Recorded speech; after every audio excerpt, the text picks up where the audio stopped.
My husband was always kind to everyone, and my parents loved him too.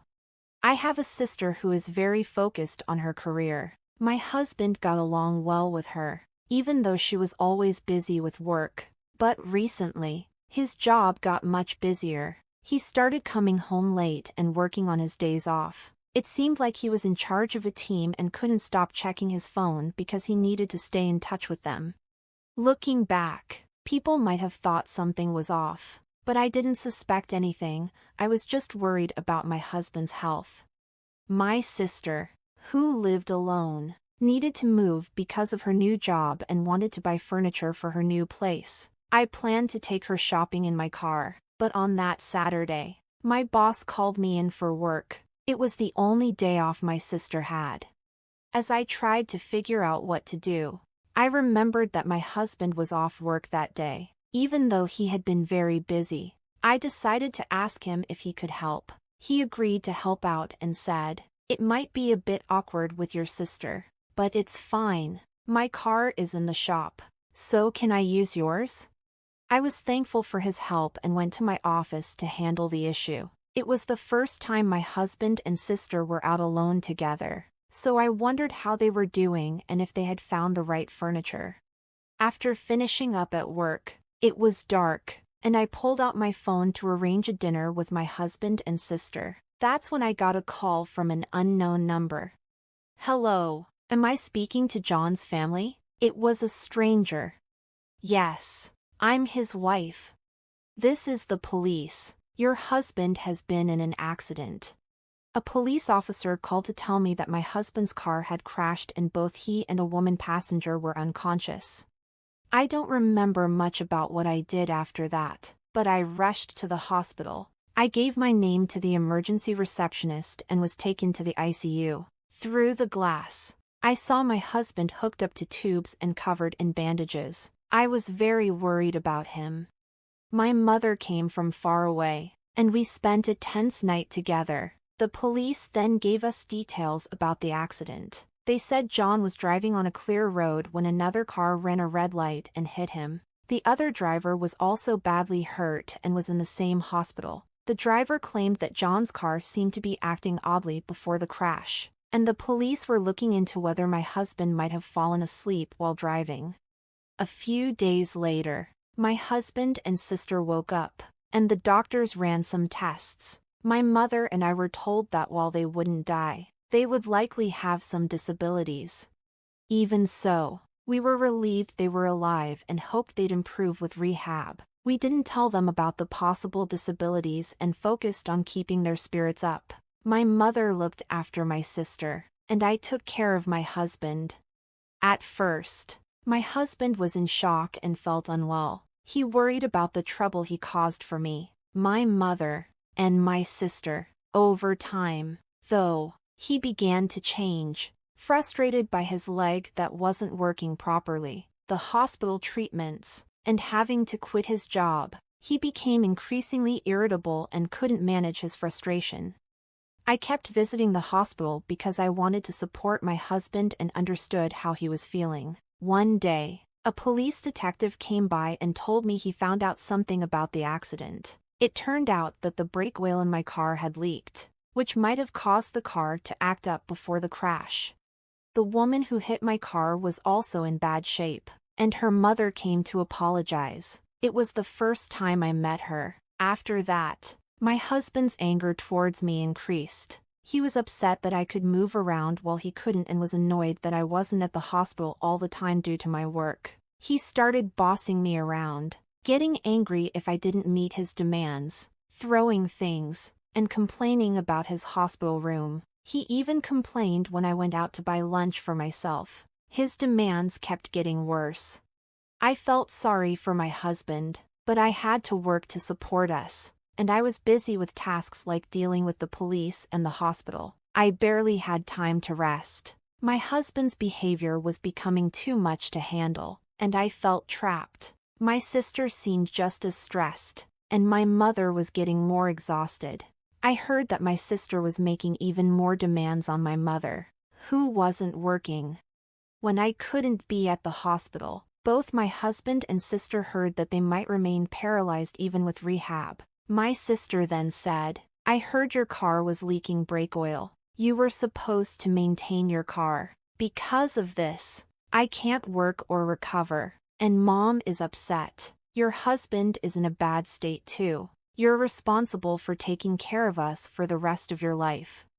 My sister blamed me so harshly that I was shocked. I called my mother, who told me that my sister had been struggling mentally for a long time and that she was too tired to visit the hospital. Still worried about my husband, I went to the hospital and found him with my sister in the common room, which was nearly empty because visiting hours were almost over. My husband glared at me and said, "If you had taken the car for inspection, none of this would have happened." I've been married to my kind husband for 3 years, and we live together happily. We were very close and hoped to have children someday. But then something unexpected happened. My sister added, "You're the reason we're in this situation. The insurance will cover it, but you'll have to take care of us for the rest of your life. Don't forget that." Hearing this, I felt something snap inside me. "Since when have you become so close to my sister?" "What do you mean?" I asked. "You don't visit often, and your mom told your sister she could stay for a while. Since neither of us can leave or walk, why shouldn't we talk to your husband?" It felt like my husband and sister were teaming up against me. "I know, right?" I said, trying to be sarcastic. "You guys hadn't seen each other for a long time before the accident, right?" "What are you talking about?" "I'm talking about you taking care of us." My husband ignored my question, and my sister didn't even look at me but nodded in agreement when my husband said she would be taken care of for the rest of their lives. I didn't really expect an answer, but I kept asking, hoping they might understand how I felt. "I wonder if the person whose car hit you is getting better now," I said. "How would I know?" she snapped. She ran a red light. "It's unbelievable." Exactly. You can't imagine how scary it was. We really need to get some compensation from her. I was so close to a promotion too.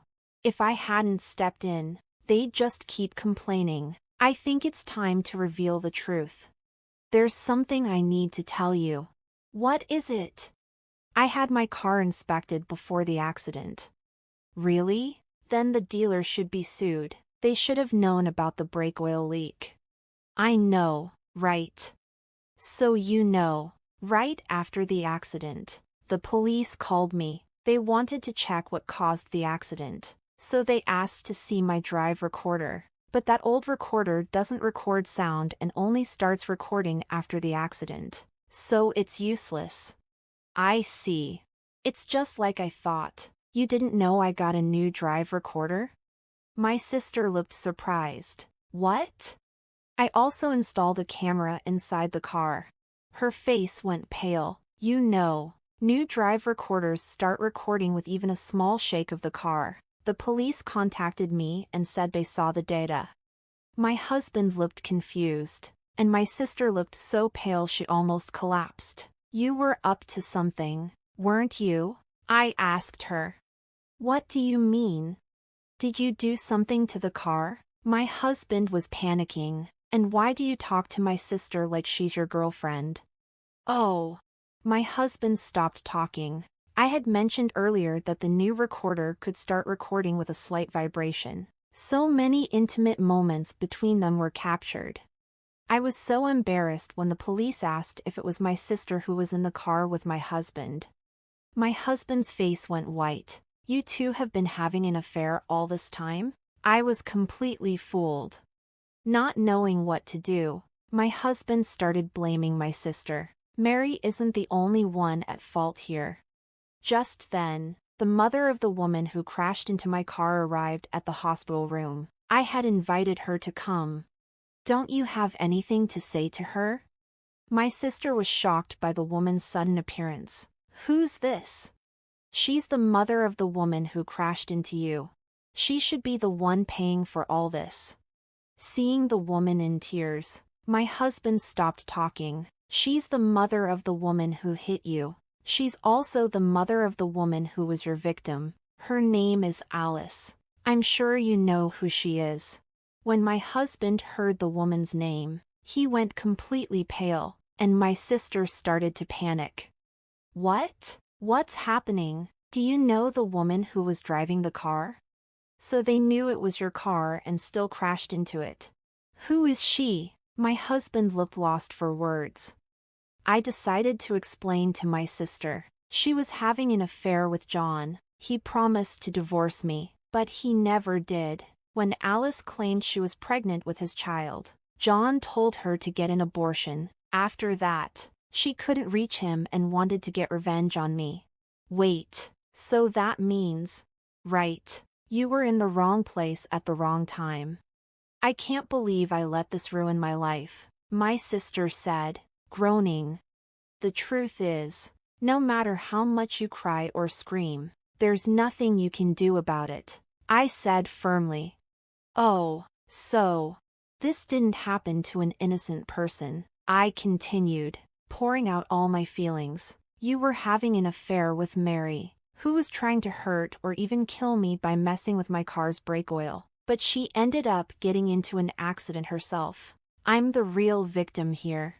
I would have tried to work things out if you had apologized and told me the truth while you were in the hospital, but you never showed any remorse. Instead, you treated me badly. Remember how we signed divorce papers right after we got married? I never thought I'd use them, but I've filed them today. We're officially divorced. Goodbye. After saying everything I needed to, I left the quiet, dark hospital feeling relieved to have finally expressed my anger. My mother, however, was deeply shocked by the truth. She was upset not only by my sister's betrayal but also by the burden of having to care for her disabled daughter alone.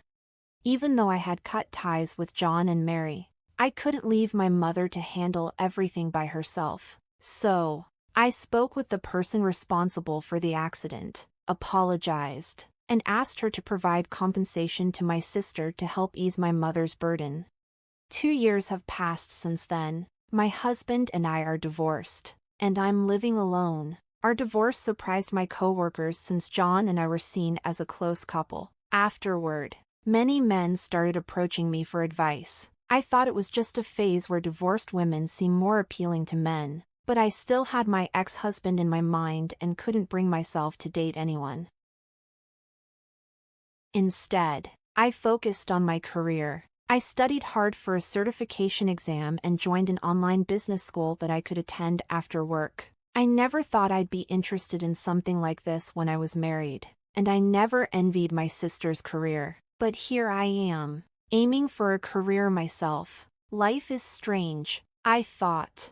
Meanwhile, my ex-husband moved back in with his parents but is seen as a burden by them. His relatives blame him for his bad behavior and how he treated me. I hear he's struggling mentally, acting violently, and causing a lot of trouble for those around him. My sister also moved back in with our parents but ended up mentally ill and self-centered. My exhausted mother used my sister's savings and the accident compensation to put her in a care home. She asked me about it first, and I didn't have any objections, so I told her to do what she thought was best. If I hadn't realized what was happening at that time, I might have been stuck taking care of both of them forever. I never wanted that. I passed the certification exam I was aiming for and moved to a department where I could use my skills. I got close to the teacher from the online business school, and we're about to get married. He's not just kind to everyone but very kind to me. When I come home late from work, he comes home early to cook dinner for us. I cherish this small happiness, and I look forward to coming home to him.